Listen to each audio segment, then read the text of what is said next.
Hello, this is a tutorial on G67 2.4c. This is dividing decimals. This is probably the least popular G67 target. It's kind of tough. Dividing decimals is not a fun thing to do. So I'm going to do a couple of problems here. First of all, you should know that you only have to do 15 of the 20 problems. My problems would be included in that, so really you only have to do 13 of the 20. I'll go ahead and start off with the first one. The most common mistake kids make is putting the wrong number in. So let's just take a look at this problem here, 12 divided by 3. If we were to do 12 divided by 3, we would put 12 inside the division bracket and 3 outside. We would divide that way. In the same way, we have to divide this one here. 6.8 goes on the inside, 7.4 on the outside. So let's get started. We have two negative numbers, so I'm going to ignore the negatives right now. I'll deal with that at the end. It's going to be a positive answer, but we cannot have a decimal in this divisor out here. So what we have to do is we have to move this decimal. If we move it, we're really multiplying this side by 10, and we have to do the exact same thing on the inside. So really, when I rewrite my problem, I have 74 going into 68. How many times can 74 fit in there? Or 68 divided by 74. So 74 doesn't go into 6. It doesn't go into 68. So I'm going to put a decimal. And I'm going to add a 0. It will go into 680. It's just a question of how many times. So I'm going to slide my paper down. My gut says, you know, if I do 8 times 7, it's going to be pretty close to this. It might be 9. I think I'm going to go ahead and start with 9. Let's do 9 times 68, or 9 times 74. So this is hypothetically we're doing 9 times 74. 9 times 4 is 36. Here's the 6, and here's the 30. 9 times 7 is 63, and 3 makes 666. So that one will work. So here's my 9. Here's my 666. Just going to subtract. I got to make a trade here. 10 minus 6 is 4. Now we have a 7 here. 7 minus 6 is 1. That's all we have. 6 minus 6 is 0. So, will 74 fit into 14? Of course not. So we bring down a 0. 74 will only go in here one time. So let's put it in, 74, and subtract it out. Make the trade. 10 minus 4 is 6. This is now a 3. This is a 7. So when I trade, I have 13 minus 7 is 66 left over.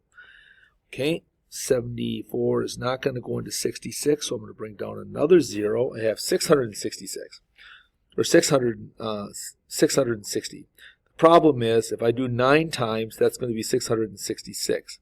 That's not going to work. So I know it has to be 8 times. So let me go up here off to the side one more time and just multiply. 8 times 74. See what that is. 8 times 4 is 32. Here's the 2. Here's the 3.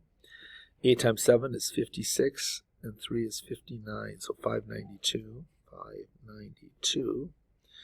And 10 minus 2 is 8. We still have 5 left over. We can't do 5 minus 9, so I'll trade. 15 minus 9 is 68. So we have a remainder of 68. All right, now on this target, you only have to go 3 decimals deep, or until it terminates, or until the problem repeats. We have gone 3 decimals deep. We subtracted out. This is what our remainder is. Our next step would be to bring down another 0 and put it in there. I already know that that next one is going to be an 8, but all we had to do is 3 decimals. So I'm going to stop right there. All right. Let's go and try a different problem here. So here's my answer right here, and this is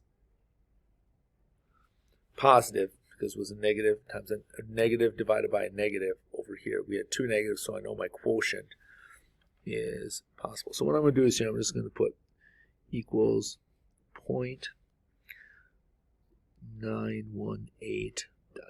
because I know there's going to be some other stuff there. We're just stopping. All right. I think I'm going to do this one here, number 8. This one looks like it could be a little bit tricky. So we have 1.6, and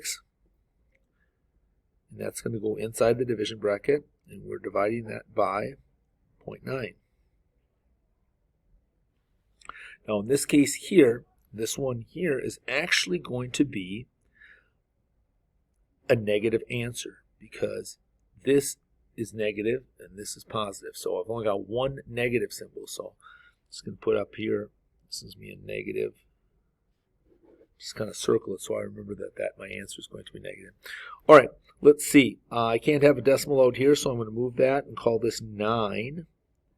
Really what I did is multiply by 10. I've got to move this one as well because I got to do the same to both sides. So this is really 16. So we have 9 going into 16. Well, I know my answer is going to be negative. So go ahead and put that negative back up. But 9 doesn't fit into 1. 9 does fit into 16. It goes in there one time. 1 times 9 is 9. When we subtract it out, we have 7 left over. Now it's not 9 won't fit into 7, so I can bring down a 0. 9 will go into 70. 9 is going to go in there 7 times. 7 times 9 is 63, and when we subtract it, we're going to have 7 again. And I can bring down the 7. We'll bring down the 0, and I've got 70, and I can put 7 in again. And that's going to be 63, and I can subtract it out. You can see that's going to be 7. So what's going on here is I'm going to have this be a repeating decimal. So even though I didn't go 2 decimals or 3 decimals deep, I went until it repeats. So again, you're going to do 12 out of 15 problems. Sorry, you're going to do 15. That was my bad. You do 15 out of the 20 problems. You're going to do them till they terminate, until they repeat, or the third decimal, 3 decimals deep. Okay. There you can see 15 out of 20. And these are the 3 things. Until they terminate, they repeat, or until we're 3 decimals deep. What I put there. All right. So this one here, my answer is going to be, I'm going to write over here, equals, put the arrow down here, negative 1.7 repeating. There we go. All right. Thanks for listening. Good luck.